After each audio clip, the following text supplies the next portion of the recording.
hot sauce, another day, another Arte Mapal. So this time, mag-i-interview tayo ngayon. What is life or what is transgender? So let's welcome our guest for today, si Miss Erica na from Canada. So where is this Canada? Sa Toronto. Sa Toronto. Si Miss Erica yung ating guest. So tatanungin natin si Miss Erica regarding about the trans woman, transgender, yung mga question na sa ating mga kapwa LGBTQ+. So marami kasing tanong, maraming haka. So kung mag-undergo ka ng operation, eto, masasagot na natin lahat-lahat ng mga ating question with the help of Miss Erica. So, ready ka na ba, Miss Erica? Yes, ready na tayo sumagot. So, ready na siya. Actually, pinag-usapan na namin to. At syempre, kung mapapansin nyo, nandito tayo sa logo ko ng Art and De Los Santos Salon kasi ginawa ko po yung hair niya. And then, first kong ginawa yung kanyang hair and then we talk about it na bakit hindi namin i-share yung life as a trans woman. So, ano ba yung mga question and answer doon para ma-clarify at saka para ma-educate din yung mga kapwa niya trans woman, kapwa ko transgender. So let's start with a question of, for you, what is transgender? Transgender sa akin kasi is like you are born with it. Yes. You were born, pretty much ang sa akin is babae ka, you are trapped in a male's body. Okay. So yun lang sa akin ng transgender. So pinanganak ka na mali yung body mo, kaya lang yung brain mo kasi nagpa-function siya as a woman. So parang mali yung katawan something mo. Wrong. Yeah, There is something so, wrong. So parang pinanganak ka ganun. Hindi ba yung kailangan mukha ka ng babae, transgender? So, parang we talk about you explaining na from kids to ano? Hindi na naman kailangan mukhang babae. Kaya nga meron tayong tinatawag na transition kasi nag-undergo ako ng transition. Noon, ano rin ako nag-start ako as male body. Ngayon, tinatawag natin bisexual man. Yes. And then, eventually, na-realize ko na hindi pala ako gay, hindi rin ako bisexual. Kaya ganon. Kaya, nung decided na mag-transition. So, nag-transition ako medically. Yung medically, doon ako nag-seek ng therapy sa doktor, psychotherapy. Yung transgender sa'yo, so either you look like a woman, either you look like a man, but deep within in your heart, deep within in your mind, na babae ka, but you trapped in a man's body. Yeah, it doesn't mean that kailangan maging mukhang babae. So ang importante is you have to love yourself at saka kilala mo yung sarili mo. Okay. So next question, mga ka-hot sauce. So what are those signs to convince yourself to switch your life as a trans woman? So yung first sign sa akin is like, yung una is like, gustong-gusto kong pagdamit ng babae.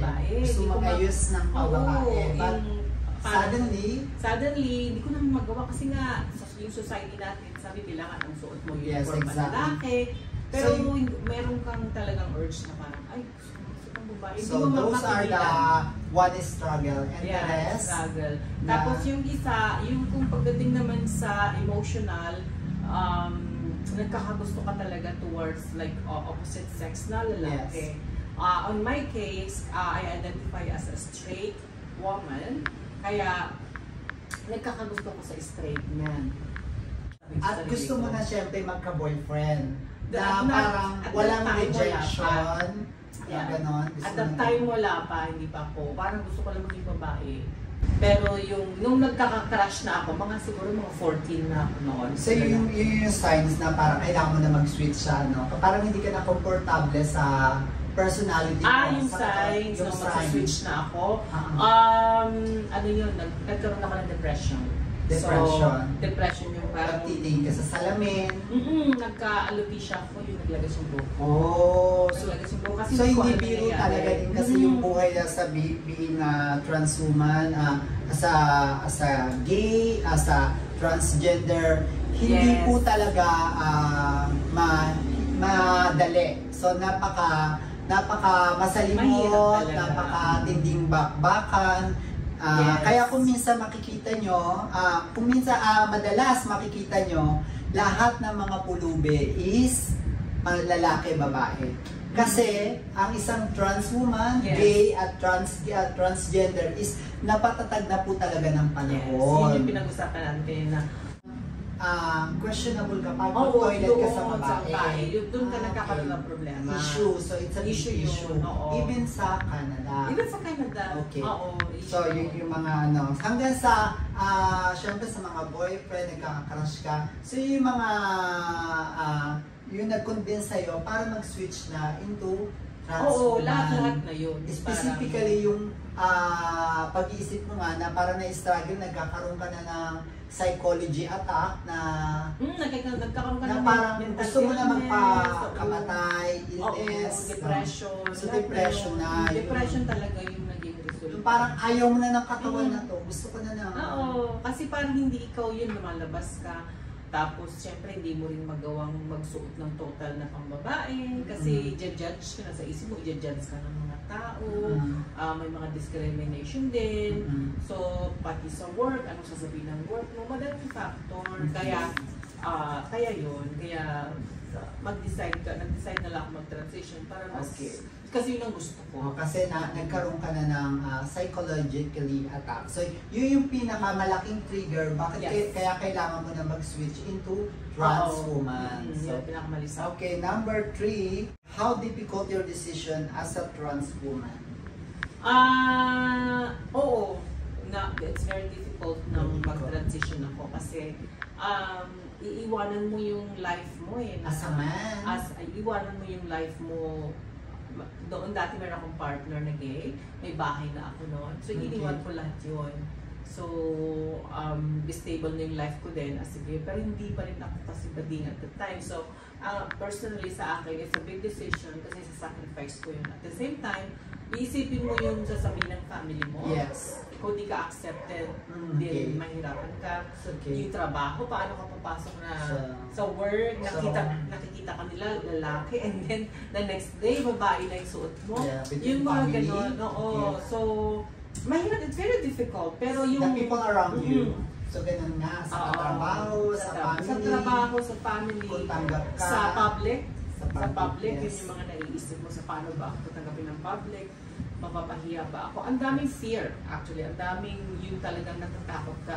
Pero, pero kailangan mo lang i-conquer yung fear mo para ma-achieve mo yung i-convince sarili mo talaga yung sarili mo. Maging stiff ka kung anong decision na gagawin mo. Oo, Okay. kasi yun, importante na So, you have to love number yourself. 4. Number 4 question natin. What are those guidelines you need to undergo before achieve as a trans woman? So, ano ba yung mga ina-undergo mong treatment? Like, nagpa-psychologist ka ba? Hinanap mo ba yung advice ng with your parent, with your friends? So, what are those things what are those preparation, yung guideline na para mag-undergo ka na ng trans woman? So, eto na to. Yung, like Number you said, 1, yung mga signs na nagkaroon ka na ng depression. So, at that time, Yun na yun. oh my God, kailangan ko na mag-transition. So, kailangan, kailangan may mga good friends ka to help you. Okay. Kailangan mo ng support. Sa akin, friends ang support sa Canada. Kasi family ko malayo. So, meron akong isang kaibigan na nagtatrabaho sa social work. Yeah. Pati siya sa LGBT community. Okay. Ni-refer naman ako sa isang trans woman din na na ano na siya, na ginagawa niya na itong social work, tinutulungan niya yung mga ibang transgender para mag-transition. Siya yung unang nag-umpisa we talk about that, fully operate na rin siya. Or operate na rin siya. She's been operating for with the breast and also the vagina. Yes, may asawa na siya at that Yes. time. Changed na yung name niya. Her name is Trish Steinberg.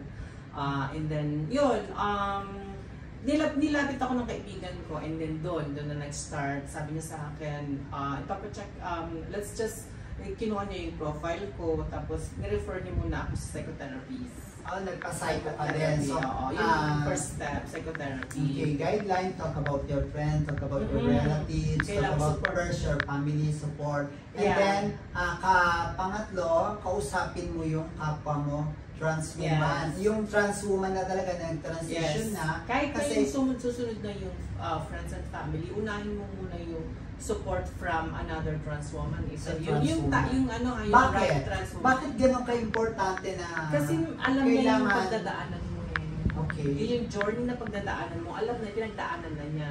So, unang-una dapat talaga kausapin mo na is trans woman. Trans woman din. Yun yung kausapin mo. And lahat naman ng trans woman, kahit iba-ibang pinagdaanan natin, may share niya yung pagdadaanan mo. So, nasa sayo na kung paano mo i-filter yung makukuha mo mabuti. Kasi iba-iba naman yung journey natin. Okay. So, kukunin mo lang yung maganda. Kaya mong i-adapt. Yung kaya ng utak mo. Okay. Kasi iba naman yung journey niya, iba rin yung aside from... So, yun ang una. Aside from psychology. So after nun, syempre the lifestyle, the emotional, and then you undergo to psychology. Kung hindi ka naman, kasi dito syempre hindi naman covered ang psychotherapy sa Pilipinas, pwedeng sa mga kaibigan nga, sabi ko sa mga kaibigan, sumagsik ka na lang sa mga best friend mo, paano kaya pag nag-transition ako, ano kaya sasabihin.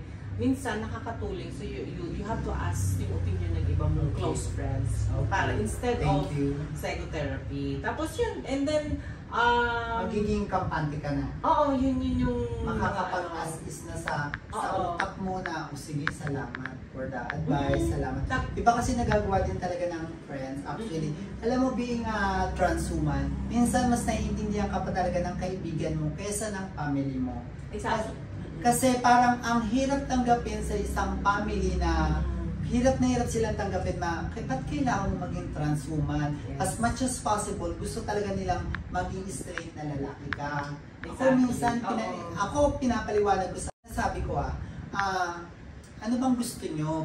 Kung papipiliin ko kayo, maging lalaki ako, pero problema ako ng pamilya, adik ako, magsusugal ako, tamad ako. Or as a transgender ako na napapakinabangan ako ng family ko, hindi ako problema ng lipunan, at nakakatulong ako sa surrounding ko. Ano ba yung dapat? Diba? Wala namang, so... Yun yung kine-question ko. Yeah. So, kanya-kanya tayo ng journey. Yes.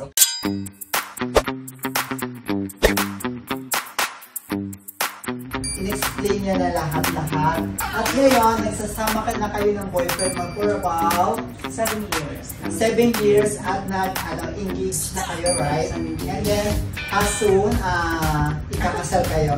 Hopefully, kasi mag-asunod ng kasal. Hopefully soon, thank you for your time to interview, to give it an enlighten. Thank you to my hair. Thank you to enlighten natin yung mga kapwa natin LGBTQ kasi maraming question na tinatawag natin. So, in this case, panoorin nyo lang itong video na to and I'm sure marami kayong matututunan. So, again, this is me, Art de Los Santos, together with Erica. Another day, another art! Iba pa. See you next time again in my next vlog. Dito pa rin sa aking YouTube channel na iba pa. Bye-bye guys! See you next time again! Cut off!